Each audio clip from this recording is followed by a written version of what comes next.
It should be a very exciting last few minutes. Oakland starting to feel that momentum that they have an upset brewing right here, and it's been a total team effort. But Trey Townsend, I mean, my goodness, 7 for 15, 5 for 5 from the free throw line, 7 rebounds. He has been leading the way. I know we've mentioned it, but he has just been fantastic.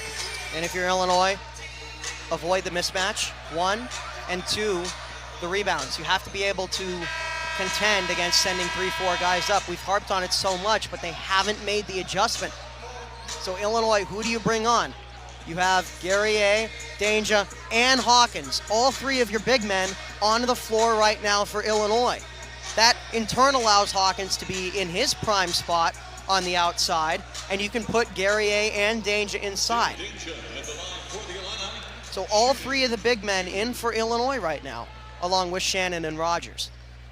They're going to need to start the rebounding to pick up. They're still trailing Oakland by 1 in that category as Danger misses his first free throw. But talk about Trey Townsend a little bit more. This is a guy who put up 30 points 3 different times last season with the Golden Grizzlies, and 1 point away from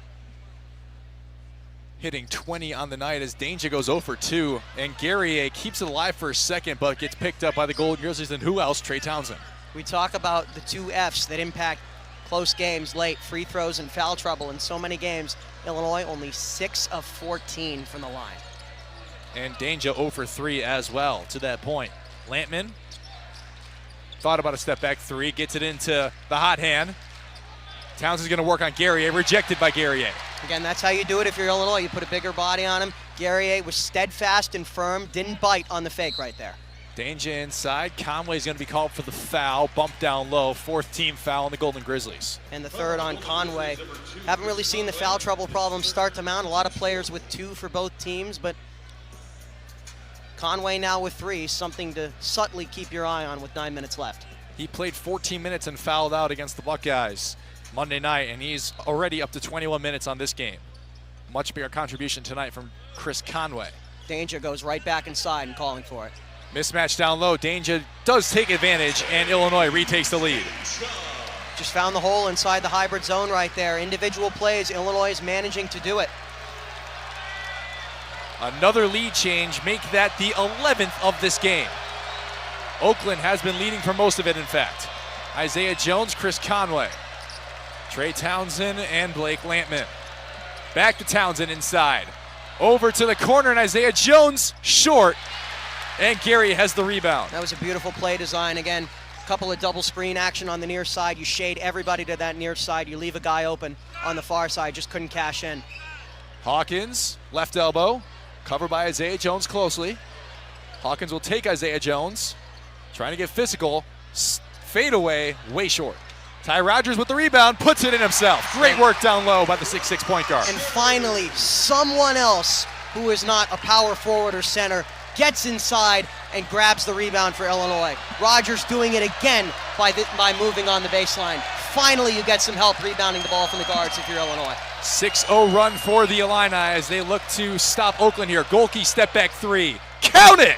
My goodness, Jack Golke silences the crowd. And that's his signature. We've seen him make so many of those plays over his career at Hillsdale and now at Oakland, just backing up. And again, you can live by the 3 and die by the 3 if you're Greg Kempe, if you have a man who can make those off-balance shots. A member of the first team All-Great Midwest Athletic Conference, as mentioned earlier, Jack Golke, the transfer from Hillsdale College, as George alluded to.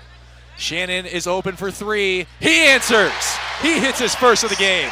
That's a big one. That's huge for the Illini, too. Again, the only way they can seem to get the 3s involved are by these long cross-court passes, these risky cross-court passes.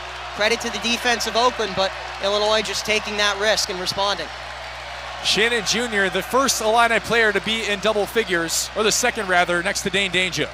Nobody in the paint for either team right now. Lampman tries to answer. He cannot. It's picked up by Danger.